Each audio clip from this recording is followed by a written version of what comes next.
Welcome to Hood Champion Boxing and Sports. In boxing, you find a way to win or you find a way to lose.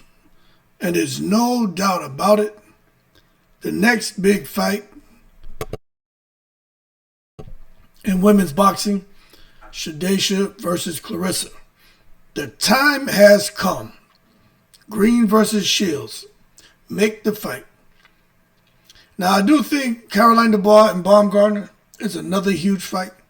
But I just think in women's boxing, I think Green and Claressa, that is going to be the Katie Taylor-Serrano fight for the big girls, 160 to 175 pounders. I think this could, no kidding, be very, very close to what Laila Ali versus Anne Wolfe would have been had they fought.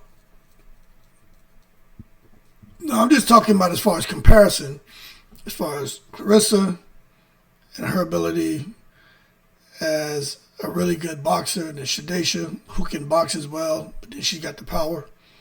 There's some comparisons you can make when you're just talking about fighting. That's it.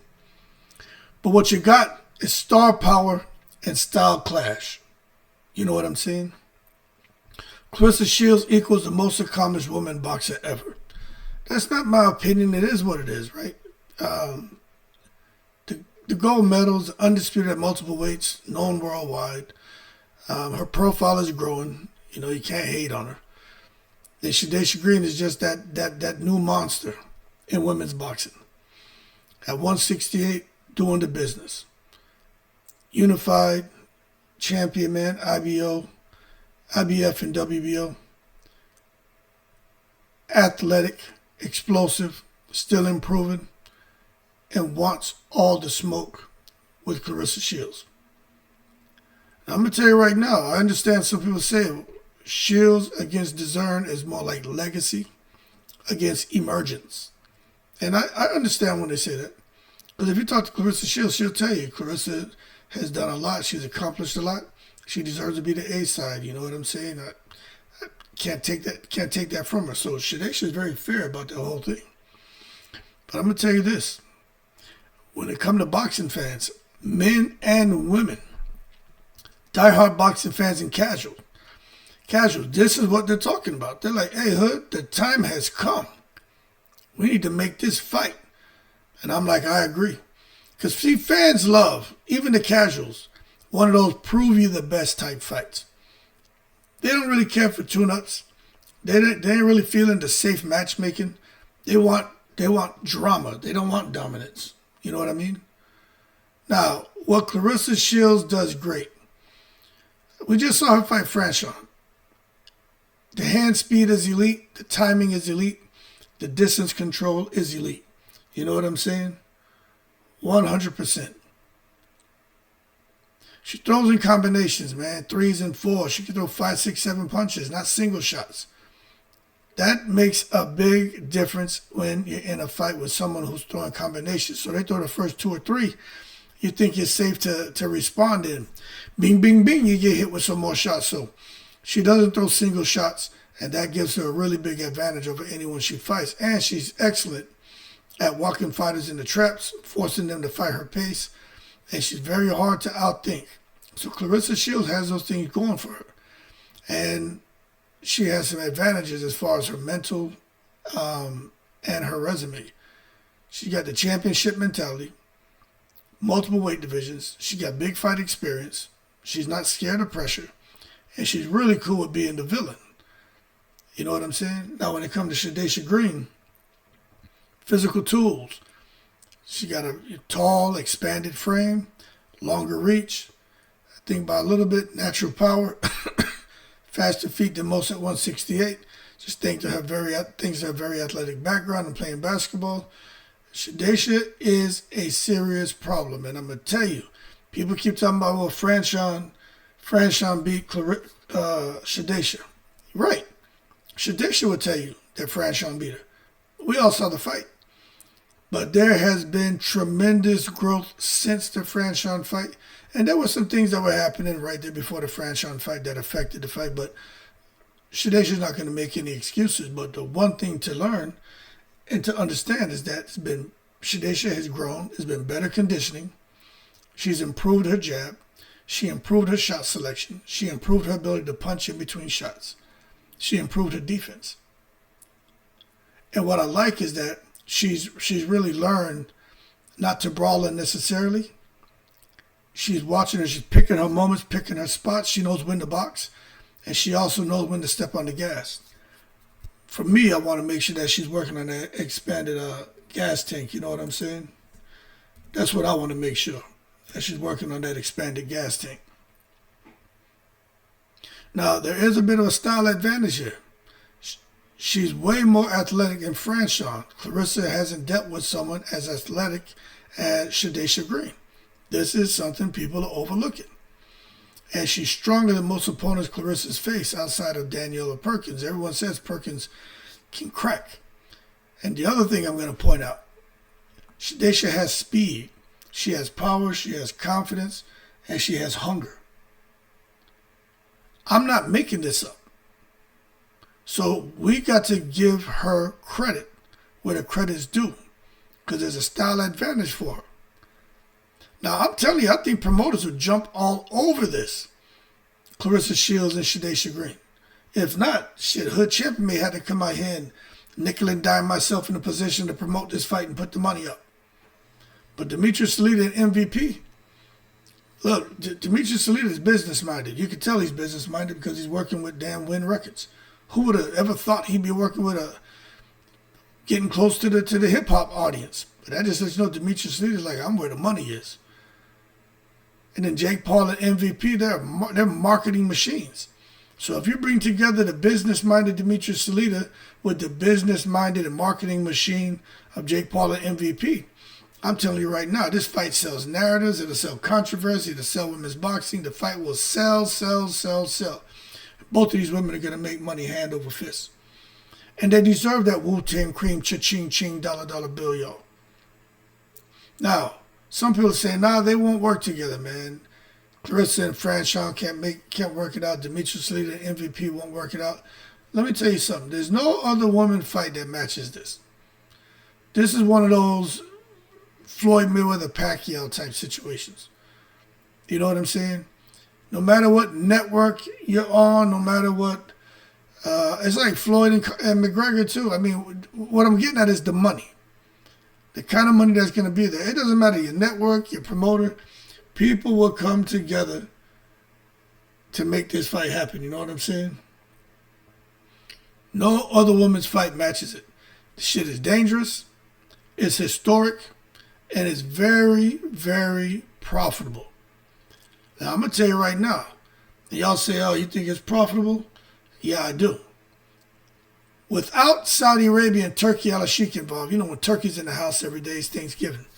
But when Turkey's not in the house, I just think the purse estimates for both of them would be probably a couple million apiece. Maybe Claressa get a little bit more. You know, she got the guarantee with Win Records. I think there's a pay-per-view upside, so that's going to take the purse up even more for both of them. And I think you'll probably get some sponsorship money involved. I just think it's a really big deal. Now, if Turkey al-Sheikh gets involved with Saudi, you probably start talking about now the women making, maybe Shadasia makes 3 to 5 million, Claressa makes 8 to 10. I mean, you just don't know. You talk about global broadcast, prestige event. Saudi wants big names. They want historic moments. They want women's boxing spotlight. I know they got Zuffa boxing going on, but they have other things going on outside of Zuffa. So Turkey al-Sheikh could show interest. But at the same time, I don't know. I'm just having a conversation. We'd have to see, you know what I mean? Now, this thing about Laila Ali and Anne Wolfe, the comparisons. Look, there are some historical parallels. There are. Laila Ali versus Anne Wolfe, technical star versus a physical beast. Shadasia Green, Claressa Shields, technical star, physical beast. Skills versus athletic power. IQ versus explosion. So fans understand that storyline instantly. You know what I'm saying? 100%. They know what they're getting with Claressa and Green, and when they're looking at what would have been if we would have got Laila Ali and Anne Wolfe to fight. Now, why Shadasia is greater than Franchon in a lot of fans' eyes. Shadasia has improved since the Franchon fight. You know what I'm saying? We got to be real. She's faster, more athletic, better stamina potential. She hits harder, has a higher ceiling. Franchon is more of a grinder. Maul you, foul you, make the fight ugly, grind you down. Shadasia, she's a weapon. You know what I'm saying? Shadasia is a weapon. So when she come in there, she ain't there to grind you down. She's there to just decimate you, knock you out, destroy you with intelligence. And I'm going to keep saying that. Shadasia is a bigger threat than Franchon. And my thing is, understanding Shadasia, I've identified some evolution goals. She's aiming to become a complete boxer, man. Get the stamina right, because Claressa's stamina is ridiculous. So Shadasia's got to figure that stamina piece out. You know, keep cultivating that power, her speed, ring IQ, adjustments, everything to be the complete boxer. And that's dangerous for Claressa Shields. Very, very, very dangerous for Claressa Shields. Now, as far as possible locations, man, hold on one second. As far as possible locations, I'm thinking Las Vegas, I'm thinking New York, Atlanta, I don't know about Detroit, Houston, Saudi Arabia, but I'm thinking New York would be the best place to have that fight. Right there at Madison Square Garden. Same place Katie Taylor Serrano went. I think Claressa Shields and Shadasia can sell out Madison Square Garden. Las Vegas would be huge too. There'd be a lot of money on the table, man. Atlanta would be good. But I really think Vegas and New York to me is where that fight should land. But you got to understand, we're talking about Atlanta, Houston, Vegas, New York. You know, it's a black fight market. You know what I'm saying? Big arenas, going to give you that media buzz and big time streaming appeal. So it's those are really good markets to have a fight like that. Now, what I found was unique is Claressa said, hey, look, Shadasia, she probably going to be next. Now, that doesn't mean she's going to fight her, because she also mentioned Michaela Mayer. But Claressa said she would come down to 168, fight Shadasia Green for her 2 titles. And if she beats her, then take those titles and fight Franchon for her too, so she could become undisputed at 168. Claressa's never been undisputed at 168. And I think that's interesting. Because for her to come down and try to pick up the IBF and WBO titles, just let you know Claressa's really about her legacy. And that would make it a legacy fight. It'll be a belt fight, but it'll be a dangerous fight. So everybody's going to have an opinion on it, but I'm just going to tell you, for Claressa Shields and Shadasia, they both have strengths, weaknesses. There's going to be some opportunities and some threats there. For Claressa, her strengths, the experience, speed, of course, IQ, and resume. Weaknesses, the number one thing we all know is she don't have the power. She can get emotional. She relies on volume. She can be reckless. She can throw wild punches. So the opportunities for her going into this fight is she can just cement her GOAT status and become a crossover star. But I'm going to tell you right now, with all those wild shots and bolo punches, she got some threats facing Shadasia. Shadasia's got power, youth, athleticism. Shadasia is a beast. And just like Claressa has the strengths, weaknesses, opportunities, and threats, so does Shadasia. Strengths, power, size, athleticism, momentum, commitment to greatness. Weaknesses, she just doesn't have the elite experience like Claressa does. You know what I'm saying? Not at all. And that's the one thing that, for me, I'll wonder if that's going to show up on fight night. If that elite experience that Claressa has is going to show up. But I'll tell you what, Shadasia Green has got some good experience from the Franchon fight and the Savannah Marshall fight. She got some really, really good experience. But she's still learning pacing.